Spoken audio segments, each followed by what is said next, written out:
Hi everyone, so today I'm going to be filming my February favourites. I have quite a small amount of products that I've been loving this month, but I thought I'd whiz you through them anyway. I'm just going to get started with makeup, and the main things that I've been switching up a lot this month are lip products, and I have fallen in love with the Revlon matte balms and Laquer balms. They are just so affordable and come in such an amazing range of colours, and I'm literally like, yeah. And the main one that I've been loving this month is Complex, which is the Revlon Colourburst matte balm. It's kind of like a browny pinky nude, which is just perfect for my skin tone. It's not too light, it's not too dark, it's not too brown, and it's not too pink. It is literally perfect. I love it. If you're looking for a nude that is kind of just how I described, then I would definitely recommend this one.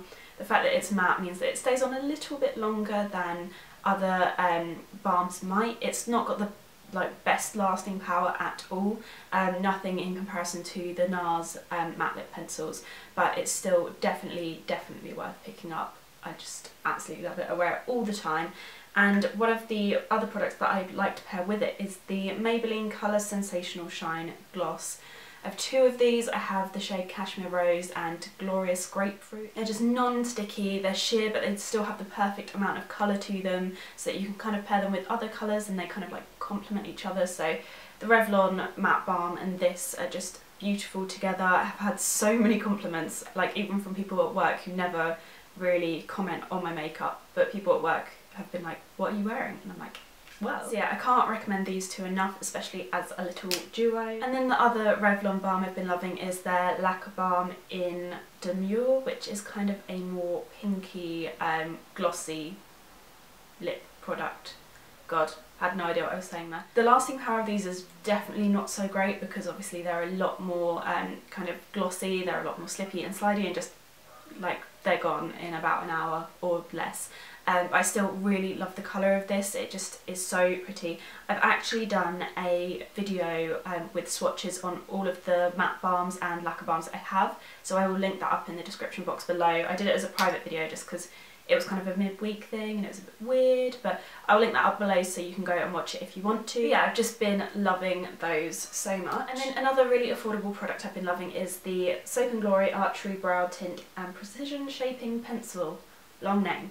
But I really like this purely because it's got a kind of, not that end, it's got a kind of waxy, pencil-y thing to it, which is so much like the Hourglass pencils and all of those kind of waxy brow pencils that people go on about. And I used my friend Luce's and I just wasn't overly impressed, I think because I used the Clinique super fine brow definer. I'm useless at remembering names, but anyway, I use that and I really like kind of filling in my brows and making them a lot bigger, which you can't really do with a really thick waxy pencil because it just doesn't look natural.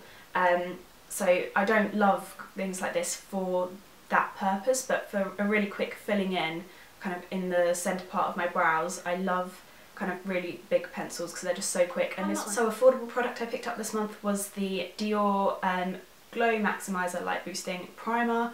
Almost forgot the name of it there. I've tried filming this bit about 5 times and I keep forgetting it. I picked this up on Anna's recommendation after I saw it on her blog a few months ago. It had to be my February payday purchase, like, treat. I was just like, I have to have this. I'm not normally into primers at all, but the glow giving properties was so up my street. My skin's been really kind of like dull recently, so I picked this up and I have been absolutely loving it. It's just so good. I like mixing it in with like my BB creams and my foundations just to give them a real extra glow, and it kind of shears them out a little bit as well if they're a bit too heavy for my skin. So I really like that, and it also helps my foundation stay on longer if I use it underneath as well. But it's actually so glowy that I also use it as a highlighter. So I am going through this like there is no tomorrow, but I love it. It's so good, so worth the money, just perfect. Now on to skincare, and I rediscovered an old skincare friend this month, which is the Estee Lauder Advanced Night Repair. I'm still on the kind of original formula. I know it's been updated since I last purchased this, but I'm literally coming to the end of it now. I've kind of had it stashed at the back of my skincare cupboards for quite a while since my skin freaked out in November, and I just decided to start using it again this month, and it's just made such a difference to my skin. I always say you never really notice kind of what a difference this makes until you kind of stop using it and then start using it again. It's just like, ah, that kind of thing. But I'm really excited to actually finish this and repurchase it in the new formula because it's apparently just so much better. And then the award for most loved and stupidly spendy skincare product this month definitely goes to the Diptique Infused Facial Water. This smells incredible. Like, I've never used a skincare product that smells this good.